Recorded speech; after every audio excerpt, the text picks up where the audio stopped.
রাসূল সাল্লাল্লাহু আলাইহি সাল্লামের সময় একজন মহিলা সাহাবী ঘোষণা দিয়েছে এমন একজন পুরুষকে বিয়ে করবে যে সারা বছর রোজা রাখে এবং সারা রাত সে নামাজ পড়ে। সারা বছর রোজা রাখে এবং সারা রাত নামাজ পড়ে এমন একটা পাত্রকে ছেলেকে বিয়ে করবে। তো এক ব্যক্তি আল্লাহ রাসূলের কাছে এসে বলছে, ইয়া রাসূলুল্লাহ, ওই মেয়েকে বিয়ে করার জন্য বলছে, আমি সারা বছর রোজা রাখি এবং সারা রাত নামাজ পড়ি। তো আল্লাহ রাসূলের কাছে যখন বলছে তখন ওই মেয়েটির সঙ্গে বিয়ে দিয়ে দিচ্ছে। বিয়ে হয়ে গেছে। বিয়ের পরে দেখা গেল সেই ব্যক্তি প্রত্যেক দিন দিনের বেলায় খানা খায়, একদিনও রোজা রাখে না, আবার কোনো দিন রাত্রিতে নামাজ পড়ে না।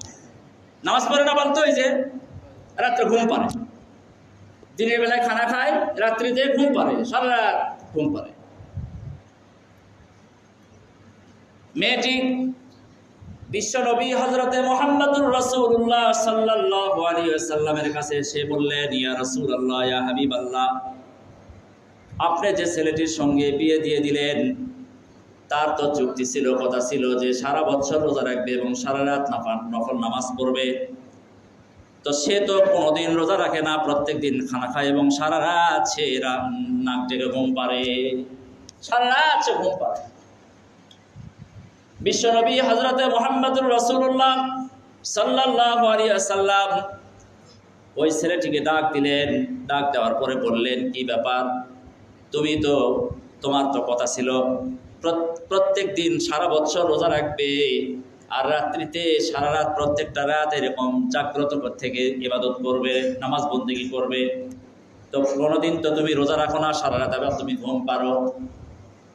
লোকটি সঙ্গে সঙ্গে বললেন, ইয়া রাসূলুল্লাহ, আপনি নিজেই কিছুদিন আগে বলছেন যে ব্যক্তি এশার নামাজ জামাতের সাথে আদায় করবে, ফজরের নামাজ জামাতের সাথে আদায় করবে, সারা রাত জেগে থেকে দাঁড়িয়ে থেকে ইবাদত করার, নামাজ পড়ার সওয়াব আল্লাহ তাআলা তার আমলনামার মধ্যে দান করে। সুবহানাল্লাহ। বললেন, ইয়া রাসূলুল্লাহ, আমি তো প্রত্যেকটা দিন এশার নামাজ আদায় করি এবং ফজরের নামাজ জামাতের সাথে আদায় করি, আমি কোনোদিন এশার নামাজ আর ফজরের নামাজ আমি জামাত মিস করি না। বিশ্বনবী হযরত মুহাম্মদুর রাসূলুল্লাহ সাল্লাল্লাহু আলাইহি সাল্লাম বললেন, হ্যাঁ সত্য, আমি বলছি এটা সত্য। তাহলে তুমি যে দিনের বেলায় প্রত্যেকটা দিন রোজা রাখার কথা ছিল, তুমি রোজা রাখো না কেন? বললেন, ইয়া রাসূলুল্লাহ, আপনিই তো বলেছেন যে ব্যক্তি রমজান মাসের পুরাটা রমজান মাসে রোজা রাখবে আর এই শাওয়াল মাসের এই 6টি রোজা রাখবে, সারা বছর রোজা রাখার সওয়াব আল্লাহ তাআলা দান করবেন। সুবহানাল্লাহ বলেন। তা আমি তো প্রত্যেক বছর রমজান মাসে রোজা রাখি এবং এই শাওয়াল মাসের 6টা রোজা রাখি। আল্লাহ রাসূল বলছেন, হ্যাঁ আমি এটা বলছি, ঠিক আছে। সুবহানাল্লাহ বলেন।